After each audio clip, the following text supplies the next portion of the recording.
Hi guys, I recently attended the Institute of Company Directors Governance Summit in Sydney last week and thought I'd give you a quick rundown as to the major content and themes from the 2 days.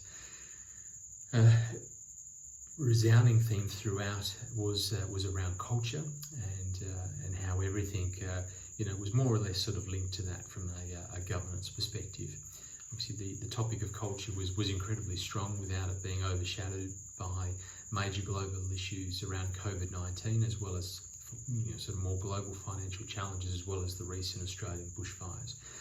And again, it was reassuring from my perspective that the directors seem to be far more sort of cognizant of culture as an issue for them.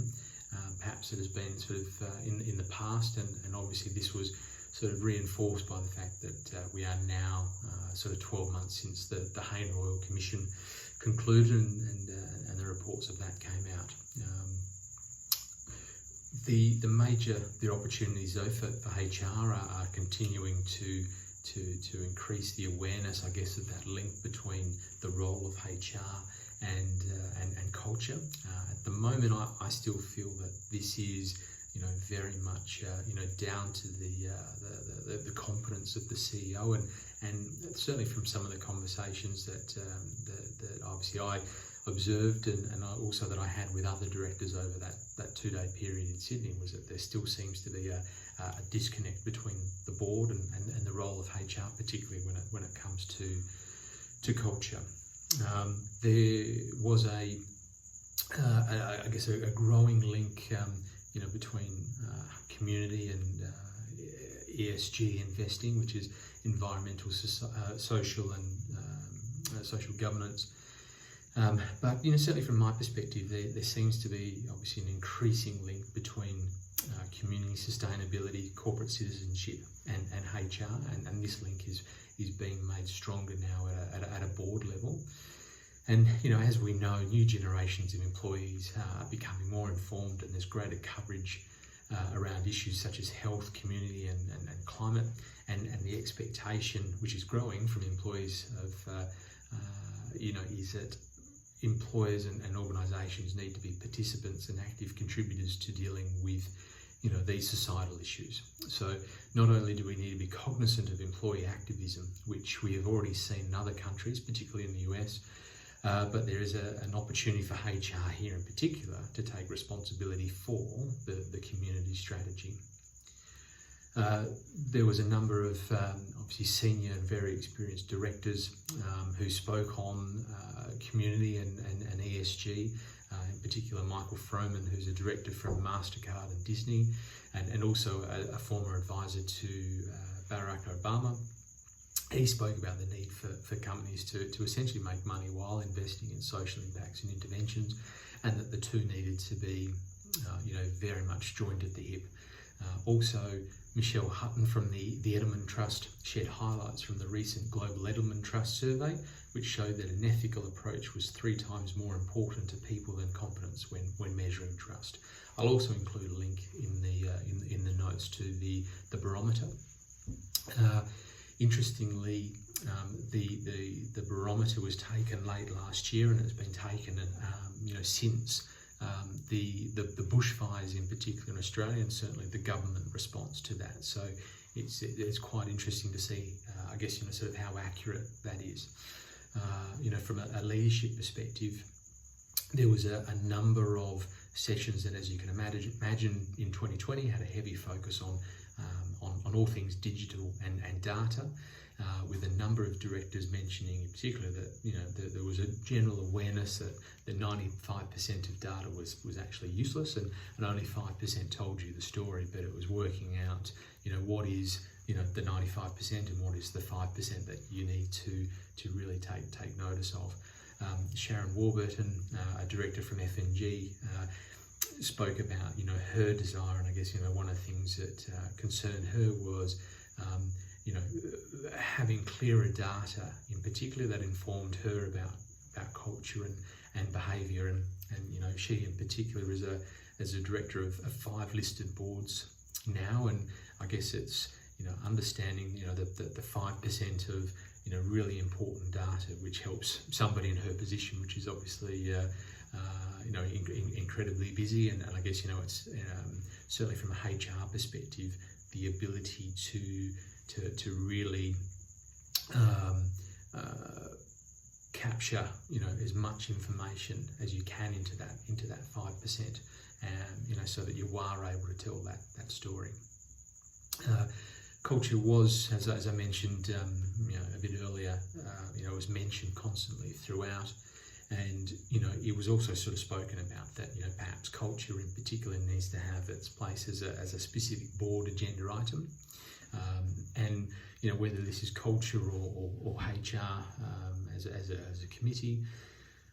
A number of the directors involved in the session sort of talked about sort of critical areas that they look for in particular at the culture committee or at the HR committee, and that was from our perspective, obviously in HR has been quite basic and logical, but they're now wanting to understand who's been promoted and why, who is leaving and what are their reasons for leaving.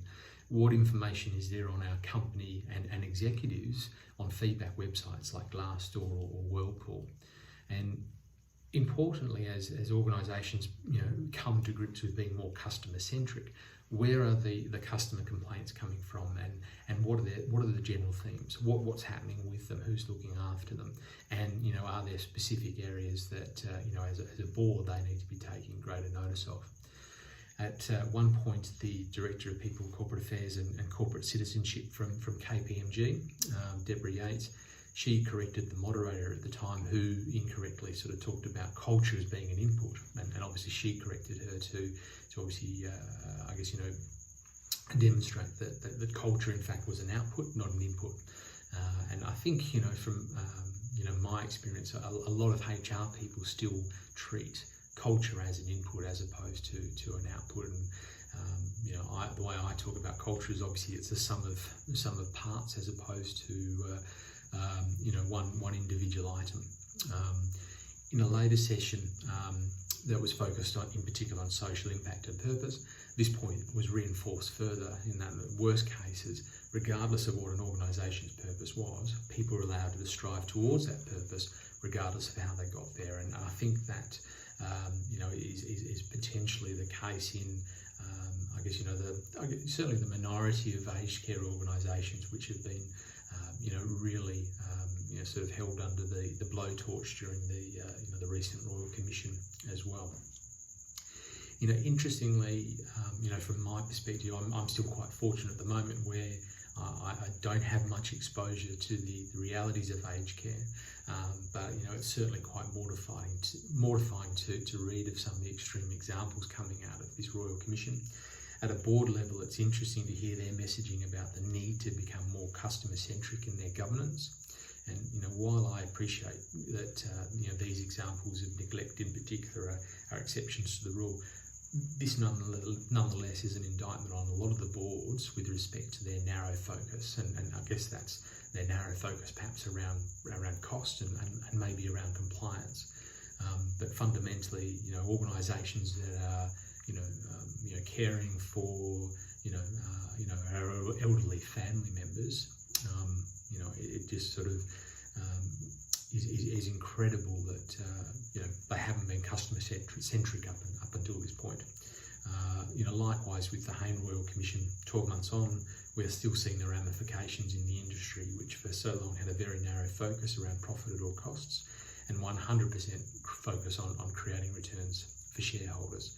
Now, as the HR leader, you have the opportunity to look to ensure that your boards connect with all stakeholders inside and outside your organisation. This should include staff as well as customers.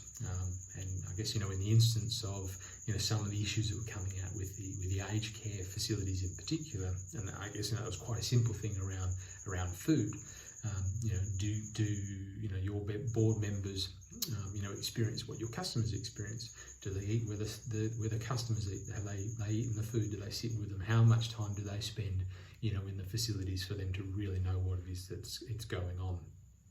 And a lot of the conversation to me reflected a level of importance, I guess a lack of humility and a profound lack of leadership understanding, in these cases. But, aged care and obviously banking is no different now to other industries and sectors. There is an inherent need to be customer-centric in everything that you do, and HR certainly has a major role to play in this, because as we know, an increase in engagement or enablement and obviously positive employee engagement scores in particular can have a profound impact on the bottom line, has been sort of shown so many times in the past. Interestingly, diversity wasn't a major theme throughout the summit, and it was discussed generally. It was probably more concentrated on how it relates to the diversity of thought at board level. I guess, from my perspective, I still, it is a significant milestone that 30% of ASX listed companies now have female board members. However, I'm still maintaining a level of cynicism or scepticism with that, in the sense that, certainly I'm aware of a lot of these, a lot of the female non-execs that, will sit across 2 or 3 or 4 more boards, which I believe skews the data a little bit. I'm certainly happy to be corrected there. But, for me, obviously, it's more important, I guess, for organisations to be taking a long-term vision around creating 10 to 15-year pathways. And that's around increasing female representation at both an executive and non-executive level, but certainly with a particular focus around technical skills as well as the traditional corporate areas. To be truly diverse, and this is largely influenced by my board work with the Swan District's Football Club Community Group, where we work with youth, Aboriginal and migrant communities, as well as people with disability.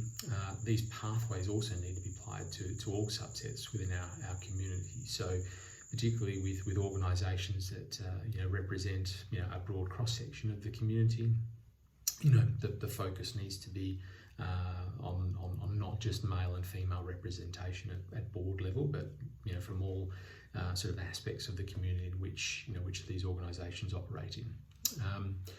Obviously, it's been a fairly challenging couple of months from in Australia, particularly around bushfires and the response to the bushfires. I thought this was interesting from a HR perspective, given that HSC and security in particular is now becoming sort of increasingly common to have packaged together, and obviously in some cases that can be problematic. But I guess some lessons that sort of came out of a number of the speakers there, in particular Christine Nixon, who was the former Victorian police, or who is the former Victorian Police Commissioner, and also Mark Crossweller, who is the former Rural Fire Service Commissioner. And they spoke about obviously their experience in dealing with catastrophic fires in both Victoria and New South Wales. Mark in particular has been an advisor to 3 Prime Ministers about crisis management. And although he was very quick to point out that he isn't advising our current Prime Minister, his view was that a crisis will break things, and it'll also expose gaps and weaknesses that have always been there, but they haven't effectively come to the surface. So in his experience, significant fire and weather events highlight vulnerabilities in society's ability to bounce back and be resilient. He believed that in order for crisis management to be effective, the focus should be on taking the harm out of the system in the first place, not on developing resistance to these events. Now, from a HR perspective, I think this sort of thinking should be applied to most of the crisis or situations that we have to deal with already. More often than not, I found this to be around systems and processes, but also failures of leadership, particularly at a supervisor and manager level. Regardless of how good tech and AI gets, the human element of organisations will always ensure that there is always a role for us to play. Now, Christine Nixon spoke about the importance of never letting a crisis go by. So, without taking the opportunity to really explore and highlight, what these vulnerabilities are that come up, and ultimately, she ended with a crisis is what you make it. Now, I think certainly with COVID-19, obviously the bushfires.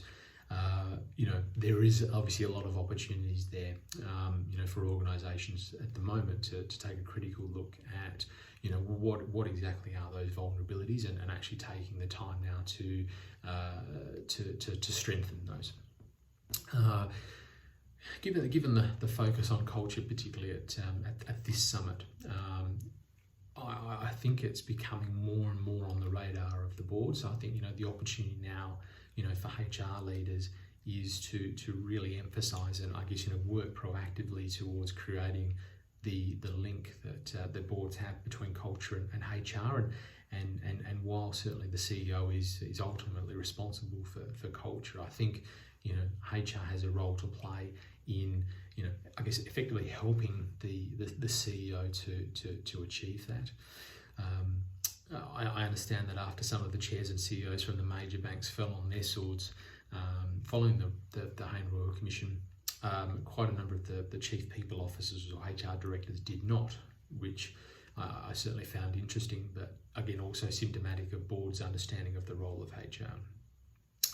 In my mind, this is perhaps also a symptom of HR traditionally treating culture as an input, not as an output. Fundamentally, the opportunity for those interfacing with the CEO and the board to properly understand the culture required to deliver and achieve the organisation's purpose, and work backwards from there to design the necessary inputs. Thanks very much for listening. Any questions, certainly feel free to reach out at matt@matchhr.com.au. I look forward to chatting with you and having a coffee soon.